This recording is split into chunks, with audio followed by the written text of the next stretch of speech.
Assalamualaikum warahmatullahi wabarakatuh. Salam sejahtera untuk kita semua. Kembali saya Catur Sasongko hadir kali ini mempresentasikan soal dan pembahasan pilihan berganda. Topiknya adalah liabilitas dari buku pengantar akuntansi 2 berbasis IFRS karangan Kieso dan kawan-kawan yang diterjemahkan dan diterbitkan oleh penerbit Salemba 4. Materi liabilitas ini adalah materi bab 10. Jadi di sini digabung antara liabilitas jangka pendek dan liabilitas jangka panjang. Video lengkapnya dapat Anda peroleh di e-learning.penerbitsalemba.com.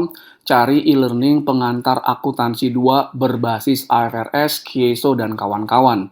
E-learning tersebut dapat Anda akses dengan cara membeli buku pengantar akuntansi 2 yang original tentu saja, yang di dalamnya ada kode akses untuk mengakses materi e-learning dari buku ini yang terdiri dari soal pembahasan pilihan ganda seperti ini, kemudian juga soal dan pembahasan esai, kemudian juga video terkait dengan konsepnya. Oke, atau Anda beli aksesnya ke e-learning.penerbitsalemba.com yang berlaku selama 6 bulan. Bukunya dapat Anda beli yang original dengan mengunjungi leksikabookstore.com, dapatkan promo-promo menarik yang ada di situs e-commerce kami. Oke, kita mulai ya. Soal yang pertama, agar dapat diklasifikasikan sebagai liabilitas jangka pendek atau short-term liability, sebuah utang diharapkan dapat dibayar dalam waktu A. 1 tahun, B. Siklus operasi perusahaan, C. 2 tahun, atau D. Jawaban A atau B mana yang lebih panjang. Nah, ini jawaban soal nomor 1 itu adalah D.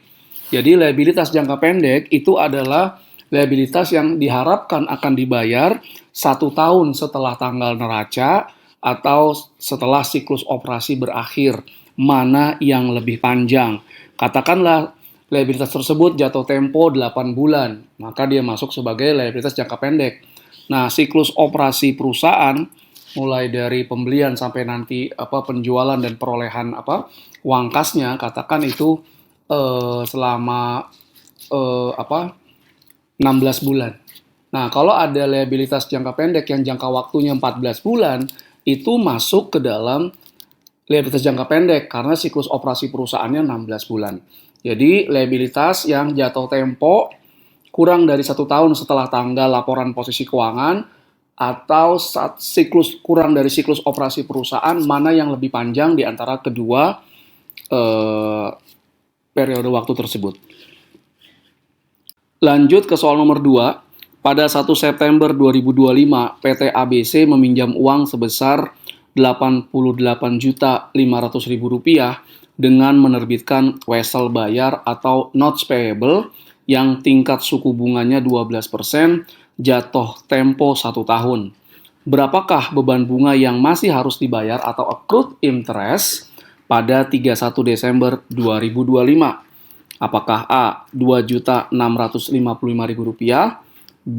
Rp3.540.000, C. Rp4.425.000, atau C. D. Rp10.620.000. Jadi terbit 1 September 2025, nanti jatuh tempo tanggal 31 Agustus 2026. Tapi sejak 1 September 2025 sampai dengan 31 Desember 2025 itu sudah berjalan selama 4 bulan dan perusahaan harus mengakui adanya beban bunga meskipun belum dibayar. Ingat prinsip pengakuan pendapatan dan beban. Nah, ini kalau Anda hitung jawabannya adalah B. Rp3.540.000. Lanjut soal nomor 3. Manakah dari berikut ini yang biasanya bukan merupakan liabilitas yang masih harus dibayar atau accrued liability? Apakah A. Utang bunga, B. Utang gaji, C. Utang pajak, atau D. Wesel bayar? Yang bukan accrued liability, jawabannya adalah D. Wesel bayar. Kita beralih ke soal nomor 4 sekarang. Di sebagian besar perusahaan, liabilitas jangka pendek atau short-term liabilities dibayar A. melalui penerbitan surat utang jangka panjang perusahaan. B. Melalui penerbitan saham biasa perusahaan. C. Dalam jangka waktu yang lebih lama antara 1 tahun atau siklus operasi perusahaan. D. Dalam jangka waktu yang lebih pendek antara 1 tahun atau siklus operasi perusahaan. Jawabannya adalah C. Liabilitas jangka pendek itu dibayar dalam jangka waktu yang lebih lama antara 1 tahun dan 1 siklus operasi perusahaan. Lanjut ke soal nomor 5. Istilah yang digunakan untuk obligasi yang tidak memiliki jaminan atau unsecure adalah A. Callable bonds, B. Debentures bond, C. Convertible bonds, atau D. Indenture bonds. Obligasi yang tidak memiliki jaminan, tidak dijaminkan oleh aset perusahaan penerbit obligasi, itu adalah debenture bonds atau jawabannya adalah B. Soal nomor 6. PT EKZ menerbitkan obligasi dengan waktu jatuh tempo 10 tahun dan nilai nominal adalah 100 miliar rupiah. Jika obligasi diterbitkan dengan premium, hal ini berarti A. Tingkat suku bunga kupon obligasi yang tercantum di obligasi lebih tinggi dari tingkat suku bunga pasar. B. Tingkat suku bunga kupon obligasi yang tercantum di obligasi lebih rendah dari tingkat suku bunga pasar. C. Tingkat suku bunga kupon obligasi yang tercantum di obligasi sama dengan tingkat suku bunga pasar. D. Tidak ada hubungan antara kedua suku bunga yang tercantum di obligasi maupun tingkat suku bunga pasar. Nah, kalau menerbitkan dengan premium, uang kas yang diterima itu lebih besar daripada nilai nominal obligasi. Katakan di sini nilai obligasi 100 miliar, obligasi diterbitkan dan perusahaan penerbit obligasi memperoleh katakan 105 miliar rupiah.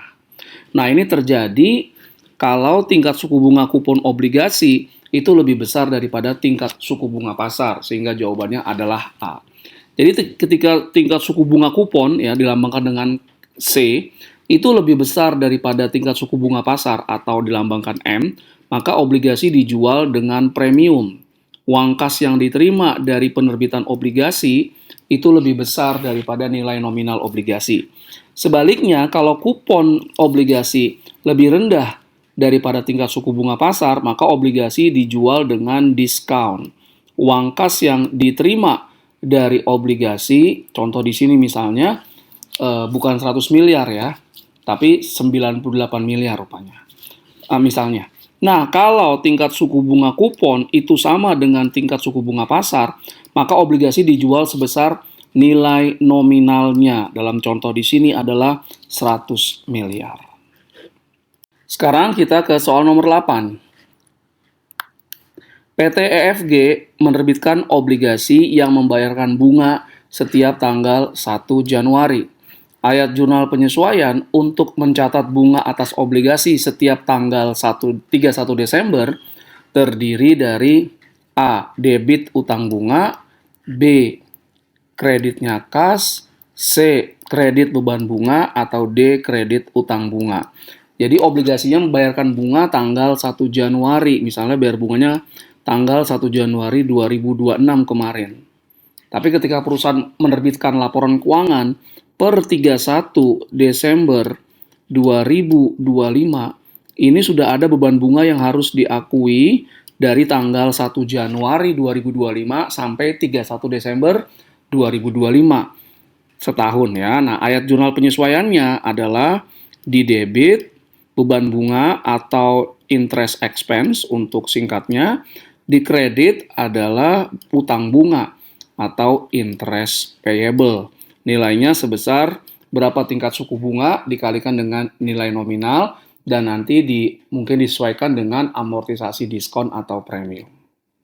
Jadi yang di debit interest expense, yang di kredit interest payable. Jawabannya adalah D. Oke. Dengan demikian berakhir sudah video tentang pembahasan soal pilihan ganda dan jawabannya untuk materi bab 1 dari buku Pengantar Akuntansi 1 berbasis IFRS, Kieso dan kawan-kawan yang diterjemahkan dan diterbitkan oleh penerbit Salemba 4. Jangan lupa untuk mengunjungi e-learning.penerbitsalemba.com, cari e-learning pengantar akuntansi 1, Kieso dan kawan-kawan yang berbasiskan IFRS. Terima kasih atas segala perhatiannya. Mohon maaf jika ada berbagai kekurangan. Saya tutup. Assalamualaikum warahmatullahi wabarakatuh. Salam sejahtera untuk kita semua.